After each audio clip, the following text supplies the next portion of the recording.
ghafilatil mu'minatil wailu fid dunya wal akhirah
berita bohong yang diproduk, yang dibuat oleh orang-orang munafik sudah terbongkar. Kemudian Abu Bakar dan orang-orang yang bilangnya pada keluarga Nabi itu luar biasa, sampai mereka mengatakan tidak akan memberikan pemberian kepada keluarga dekat, orang-orang miskin, orang-orang yang hijrah ke jalan Allah, selama mereka itu terlibat dalam berita bohong. Apa itu yang membuat, apa yang mempercayai, apa yang menyebarkan, apa yang juga tahu berita bohong tidak mau meluruskan.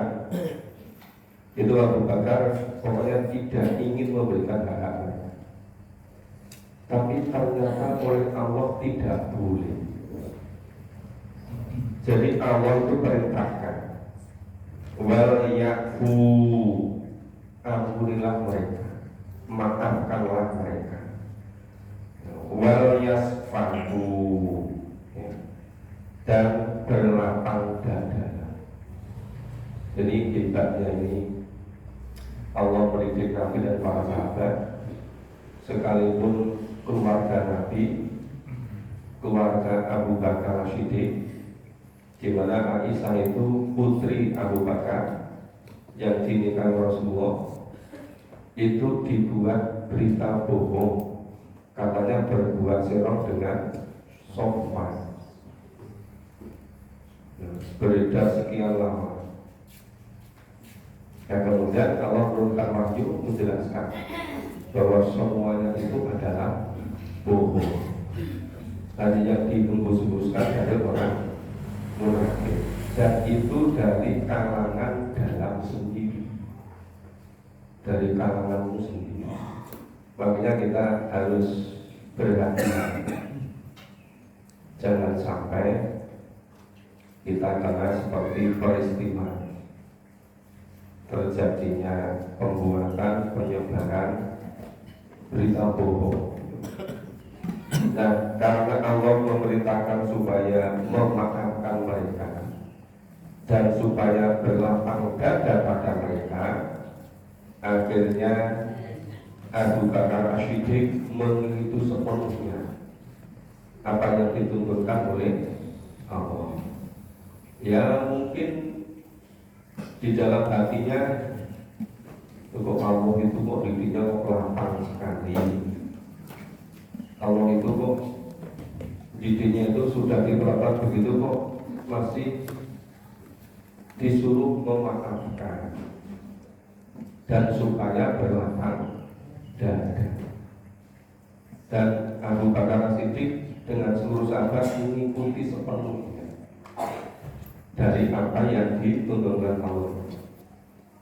Tapi kemudian dijelaskan dengan innalladzina yarmunal musholat, sesungguhnya orang-orang yang menuduh wanita-wanita yang baik, ya, wal-ghalifat, mereka juga tidak terlintas sama sekali berbuat serong, ya. Mereka juga mukminat, mereka iman sepenuhnya. Nah, orang yang menuduh wanita-wanita yang baik, bahkan mereka berpikir selintas pun sama sekali tidak untuk berbuat serong, tapi dihembuskan berita bohong, ifkur. Nah, orang yang semacam itu lu'inu di dunia wal akhirah, Allah melaknat mereka di dunia dan di akhirat. Jadi walaupun Abu Bakar dan sahabat yang lain itu suruh memaafkan dan melapang dada, tapi Allah menegaskan mereka dipastikan hidupnya dilaknat di dunia dan di akhirat. Walahum adabun azim, dan bagi mereka adab yang pedih, adab yang besar. Jadi di dunia di akhirat dilaknat, kemudian di akhiratnya adab yang besar, berat sekali. Ini karena memang kegoncangan merusaknya itu jauh lebih dahsyat daripada orang musyrik dan orang kafir. Karena orang munafik itu dari dalam sendiri yang mengetahui semuanya, maka tingkat kerusakannya itu bisa dahsyat. Makanya siksaannya juga Allah melaknat di dunia dan di akhirat. Dan bagi mereka adab yang besar. Ditegaskan lagi, yauma tashhadu alaihim alsinatuhum wa aydihim wa arjuluhum. Pada hari di akhirat besok, pertanggungjawabannya itu lidah dan tangan kaki mereka menjadi saksi atas apa yang mereka kerjakan di dunia ini. Jadi jangan dikira kalau membuat itu berita bohong itu belum terbongkar, itu jangan dikira selamat. Allah tegaskan, ya, itu nanti yang namanya lisan, lidah, ya, alsinatuhum, lidah mereka, wa aydihim, dan tangan mereka, wa arjuluhum dan kaki-kaki mereka, bima kanu ya'malun, terhadap apa yang mereka dulu perbuat. Jadi tidak akan pernah bisa lolos dari laknat Allah, dari siksa Allah. Mungkin kalau belum terbongkar atau belum terbuka rahasianya, itu hanya Allah kasih tinggal saja.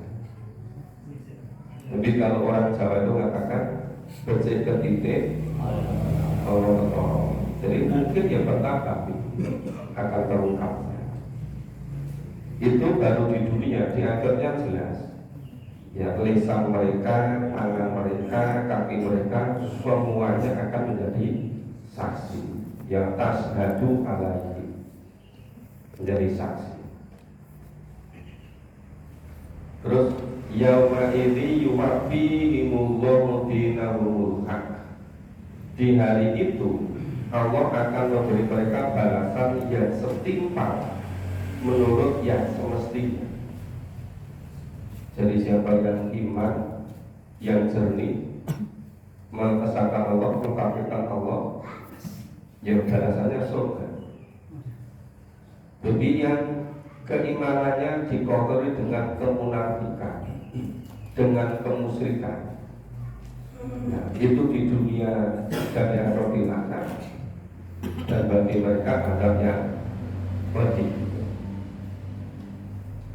Banyak lamuna kata Allah wal haqqul mubin, dan tahulah bahwa Allah yang maha benar, yang menjelaskan segala sesuatu menurut hakikat yang sebenarnya. Jadi kalau pembahasan besok di akhirat, jangan digambarkan seperti orang di dunia ini yang orang berbuat jahat itu masih kelewatan. Tapi di akhirat tidak ada yang bisa kelewatan. Semuanya akan dibalas sesuai dengan yang mereka kerjakan. Ini ayat 26 yang menyatakan bahwa Aisyah sama Sofwan itu sama sekali tidak berbuat sero. Nah, yang memastikan, membersihkan, menjernihkan, mensucikan adanya berita-berita bohong itu. Walaqobita tulil qobitin, wanita-wanita yang keji adalah untuk laki-laki yang keji. Yang keji itu yang apa? Yang penuh dengan penyakit hati, antara lain kemunafikan, antara kemusyrikan. Bal qobitu nalil qobitat, laki-laki yang keji adalah untuk wanita-wanita yang keji. Wat thayyibatu lil thayyibin, dan wanita-wanita yang baik adalah untuk laki-laki yang baik. Rasulullah itu laki-laki yang terbaik, yang dipilih oleh Allah. Maka dipastikan Aisyah Zainab itu juga wanita-wanita yang terbaik. Ini perkataan Allah. Jadi at-thayyibatu lit-thayyibin, wanita-wanita yang baik adalah untuk laki-laki yang baik. Wat-thayyibuna lit-thayyibat, dan laki-laki yang baik adalah untuk wanita-wanita yang baik. Jadi Aisyah itu yang terpilih oleh Allah, itu dengan orang yang terbaik, dengan Nabi. Nabi orang yang terpilih oleh Allah, maka dijodohkan dengan Aisyah. Ini menegaskan dengan kata lain, tidak mungkin kalau Aisyah itu berbuat sero. Itu hanya berita bohong yang dihembus-hembuskan oleh orang-orang yang memiliki penyakit di dalam hatinya. ulaika mubarrauna mimma yaqulun. Ya, mereka yang dituduh itu bersih dari apa yang dituduhkan oleh mereka. Jadi mubarrauna mimma yaqulun. Yang dituduh Aisyah berbuat zina dengan sopan, kedua-duanya bersih, sama sekali tidak berbuat zina. Lalu maghfiratu wa rizqun karim. Nah, bagi mereka ampunan dan rezeki dari Allah, rezeki yang mulia berupa surga. Nah, coba itu sampai Aisyah itu jatuh sakit sekian lama. Maka bingung juga. Kalau mau nyangga berita sudah menyebar kemana-mana, kok nggak ada yang percaya.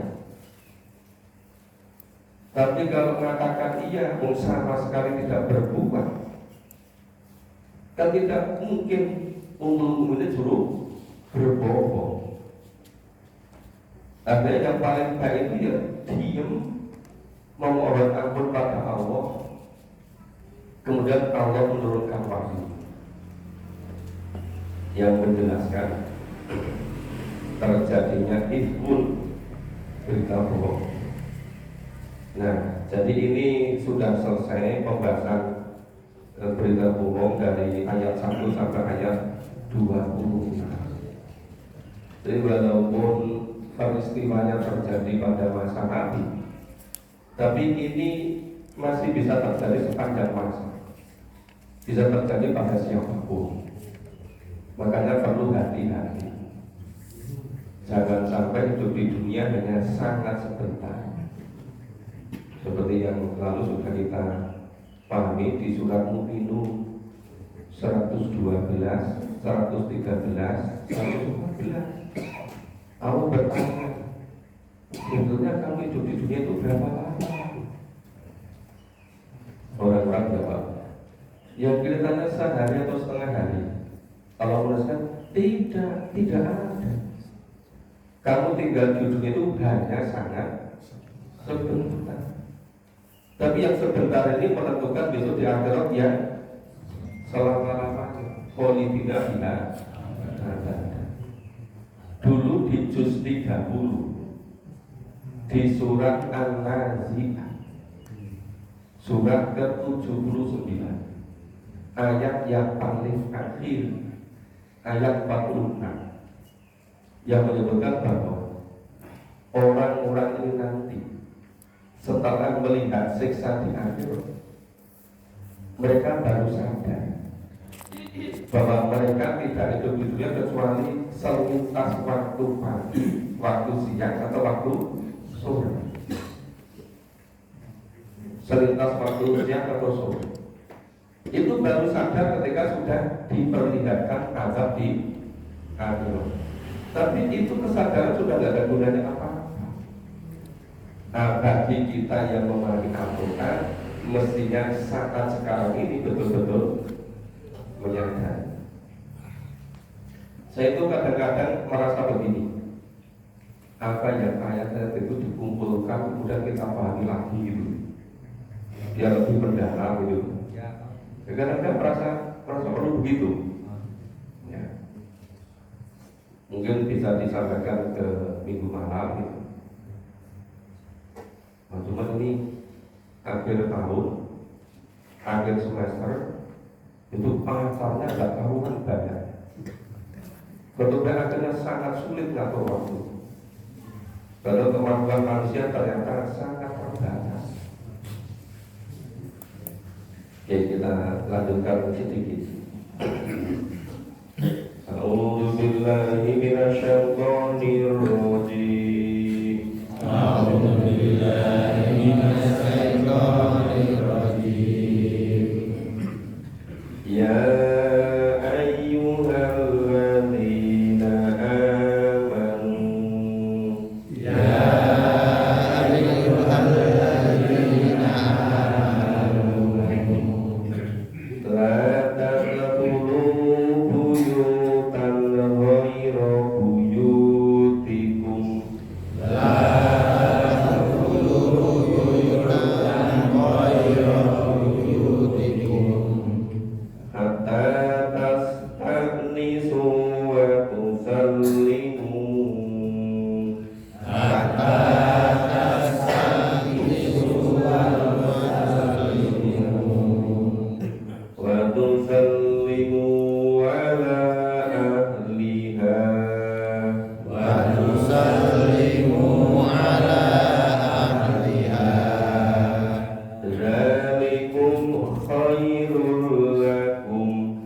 tajidu fiha ahada فإن لم تجدوا فيها fala tadkhuluha فلا تدخلوها hatta yu'dzana lakum حتى يؤذن لكم wa in qila lakum murji'u farji'u وإن قيل لكم ارجعوا فارجعوا wa azka lakum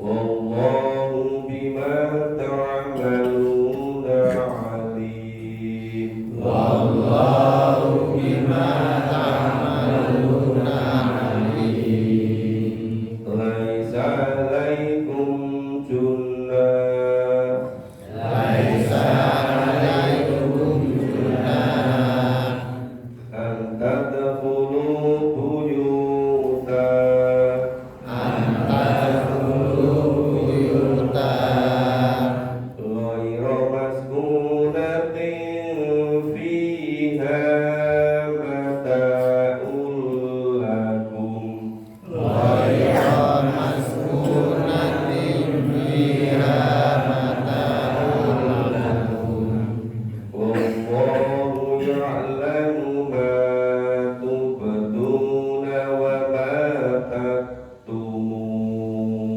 والله يعلم ما تبدون وما تكتمون ya kita ayat ini mengatur bagaimana pedoman atau petunjuk memasuki rumah orang lain. Ya ayyuhalladzina amanu, hei orang-orang yang beriman, la tadkhulu buyuta, janganlah kamu memasuki rumah ghayra buyutikum, ya, memasuki rumah sebelum meminta izin. Kata tastadinu, sehingga diizinkan oleh siapa? Oleh penghuninya. Nah, wa tusallimu ala ahliha, kemudian berilah salam kepada penghuninya. Jadi datang di depan pintu, ketuk pintu, mengucap salam, tapi berusaha tidak menghadap langsung ke pintu, ya, sedikit agak miring atau belakang, biar tidak nanti begitu pintu dibuka itu nggak kelihatan apa yang di rumah. Itu adabnya begitu, jangan sama buka itu langsung ke dalam gitu. Nah itu kalau rumah sendiri ini. Jadi walaupun misalnya saya sudah merasa sangat akrab dengan Pak Fauzi, tapi kalau saya ke rumah beliau ya saya ketuk pintu dulu di depan. Assalamualaikum. Dengan salam sampai lihat buah-buah di kebun itu ya, sebelah timur itu. Sampai nanti Pak Fauzi bukakan pintu. Waalaikumsalam, Pak Baru. Mau ngobrol di dalam apa di luar? Ya kelebihannya kalau di luar pohon-pohon buahnya kelihatan, tapi susunannya di dalam masalahnya. Ya, semua ada plus minusnya itu kan. Nah, jadi adabnya begitu. Jadi ketuk pintu, minta izin, mengucap salam, sampai dijawab salamnya, kemudian dibukakan pintu. Dzalikum khairul lakum la'allakum tadhakkarun. Yang demikian itu lebih baik bagimu agar kamu selalu ingat. Maksudnya supaya ini dipedomani gitu, selalu ingat. Itu maksudnya begitu. Terus fa'ilam tajidu fiha akada. Jika kamu tidak menemui seorang pun di dalamnya, sudah mengucap salam 3 kali, tapi nggak ada respon, nggak ada jawaban, nah bisa jadi tidak ada di rumah atau sedang repot. Saya biasanya di rumah kalau kita lepas COVID, hampir jam-jam itu selalu online. Dengar suara dari rumah, tapi ketuk-ketuk kok nggak dibuka-buka gitu. Dan kalau saya buka pintunya nanti ganggu saya mengisi online. Tapi kalau nggak dibuka, yang di luar dengar ini ada orang kok nggak mau buka pintu. Gitu. Nah itu kalau nggak paham ya bisa gitu. Bisa dikira nggak mau buka pintu, padahal karena sedang acara.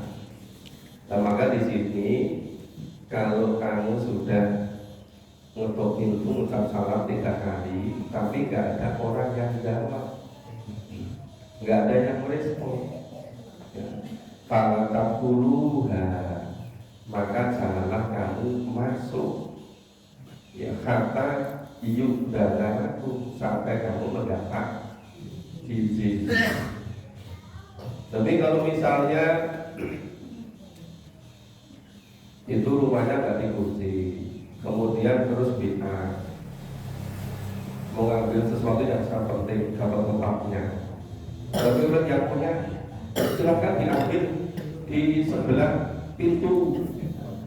Sudah ada izin melalui bid'ah atau izin melalui telepon atau dikasih foto, dikasihkan itu posisinya di sini, silakan diambil. Ya kalau itu berarti sudah diizinkan. Cuma yang diizinkan orangnya nggak ada di rumah. Mungkin yang punya rumah sedang di Australia atau sedang di Singapura. Dan sekarang Singapura itu lebih dekat daripada ke Kota Baru di Sulawesi Utara. Dan Kota Baru masih dari Jogja ke Bandar Ponorogo, terus ke Jakarta, terus terbang 3 jam ke Manado, masih jalan jarak sekitar 7 jam. Itu 3 kali lebih lama dari ke Singapura kan? Oh kelihatannya luar negeri, padahal cuma jeketek di situ. Dekat sekali. Apalagi dari Aceh ke Papua itu bisa naik pesawat 7 jam non-stop. Itu jauhnya seperti dari Aceh sampai ke tempat haji, tempat umroh, sama-sama 7 jam. Jadi panjangnya Indonesia itu sepanjang dari Aceh sampai ke Saudi. Coba, ini nikmat kurang apa lagi kalau melimpahkan ini. Cuma masalahnya itu kesejahteraan, keadilan, kemakmuran itu seringkali masih belum untuk rakyat. Itu perlunya kita perlu berusaha bareng-bareng. Oke, kita lanjutkan dulu. Wa ingila laku murji'u farji'u. Dan jika dikatakan kepadamu kembali sajalah, mungkin yang punya rumah sedang repot, sedang belum sempat menemui, maka hendaklah kembali. Gak usah maksa-maksa, suruh kembali. Ini hanya sebentar kok gitu. Ya kan, walaupun sebentar ganggu gitu kan. Jadi tuntunan dari Allah yang dicontohkan Nabi para sahabat itu kalau diperintahkan atau nggak diizinkan masuk atau suruh kembali, ya kembali dulu atau kencang. Nanti kira-kira 3 jam lagi balik ke sini kan? Ini nanggung dan selesai dulu. Bisa jadi seperti itu kan? Nah, atau ini masih perjalanan dari Kuala Lumpur mau balik ke Jogja, nanti 4 jam lagi udah sampai rumah. Bisa jadi kan? Nah, tunggu 4 jam lagi. Jadi harus mengikuti pengaturan dari yang punya rumah. Wa azka laku, itu lebih bersih bagi ya lebih bersih, lebih baik. Wallahu bima ta'maluna alim. Dan Allah mengetahui apa yang kamu kerjakan. Ya asal persaudaraannya itu serba lillah, semua dalam rangka untuk lillah, insya Allah semuanya itu bisa diatur. Tidak akan mudah terjadi salah paham, apalagi paham yang salah. Lebih repot lagi ya.